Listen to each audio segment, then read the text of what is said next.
મિત્રો આજે હું તમારી સાથે વાત લઈને આવ્યો છું 5 એવી સારી આદતો જેને તમારી લાઈફની અંદર તમારે રોજના માટે ફોલો કરવી જોઈએ, જે તમને ઘણી બધી મદદ કરે છે તમારી લાઈફને આગળ વધવા માટે. એ પહેલા જો તમે પેજ ઉપર નવા છો તો પેજને ફોલો કરી લેજો, શેર કરજો તમારા મિત્રો સાથે. આ વિડીયો વધુ કામ લાગશે.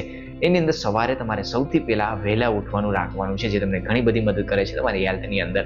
બીજું છે, ઉઠ્યા પછી તમારે અડધી કલાક કે 45 મિનિટ એવો ટાઈમ નીકાળો જેની અંદર તમે યોગા અથવા વર્કઆઉટ કરી શકો, જે તમને તમારી હેલ્થને સારી કરવામાં ઘણી બધી મદદ કરે છે. ત્રીજું છે, આપણાથી મોટા લોકોનું સન્માન અને આદર કરવાનું રાખો, જે પણ આપણને ઘણી બધી મદદ કરે છે.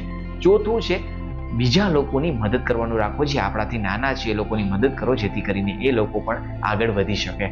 5મા નંબર ઉપર છે, સમય એક આપણા લાઈફની અંદર બહુ મોટો રોલ છે, તો એમનો સદુપયોગ કરવાનો રાખો, નહીં કે ગેરઉપયોગ કરવાનો, જે તમને ઘણી બધી મદદ કરશે તમારી લાઈફને આગળ લઈ જવા માટે. જો વિડીયો તમને સારો લાગ્યો હોય તો શેર કરજો તમારા મિત્રોને, ફોલો કરજો આપણા પેજને. ફરી મળીશું એક સારા વિડીયો સાથે.